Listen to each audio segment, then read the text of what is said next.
வணக்கம், வாங்க காலை பிரேக்ஃபாஸ்ட் பார்க்கலாம். காலை பிரேக்ஃபாஸ்ட் வந்து ஆனியன் ஊத்தாப்பம் தான் ஊற்றிட்டு இருக்கேன்.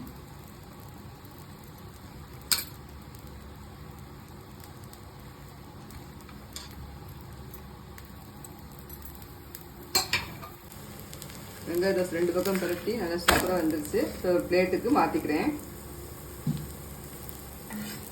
நல்லா மொறுன்னு தோசை பார்க்க நல்லாயிருக்கு. இப்போ பொடி தோசை ஊற்றுக்கிறேன். இது 3 விதமான தோசை எங்கள் வீட்டில்.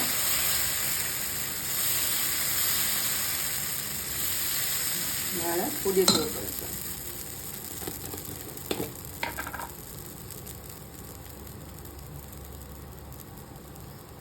வீட்டிலே அரைச்ச பொடி தான் இது. இந்த பொடி ரொம்ப சூப்பராக இருக்கும்.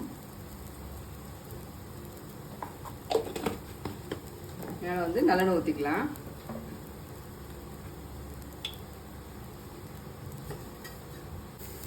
பொடி தோசை ரெடி ஆகிடுச்சு. இப்போ எடுத்துக்கிறேன். எடுத்து பிளேட்டில் வைக்க போகிறேன். அடுத்தது ஒரு கார தோசை வைக்க போகிறேன். தோசை 5 நிமிஷம் கட்டிக்கிட்டு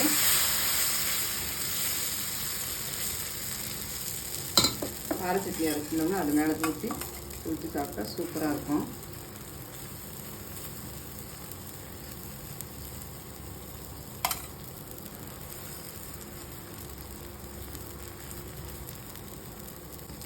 கார தோசை ரெடி ஆயிடுச்சு. இப்போ எடுத்துக்கலாம். 3 தோசைக்கு ஏற்ற மணிக்கு வெங்காய சட்னி வச்சுருக்கேன். அது கொஞ்சம் வச்சுக்கிறேன். வெங்காய சட்னி சாப்பிடும்போது சூப்பராக இருக்கும். லஞ்ச் பண்ணுறதுன்னு பார்க்கலாம். தக்காளி சாதம் போட்டேன். சீரக சம்பா அரிசியில் வந்து தக்காளி சாதம் போட்டிருக்கேன். சூப்பராக வந்திருக்கு.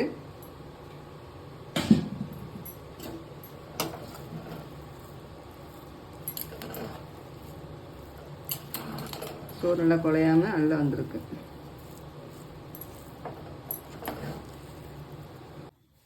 தக்காளி சைடிஷ் வந்து உருளைக்கிழங்கு வந்து வறுவல் பண்ணியிருக்கேன்.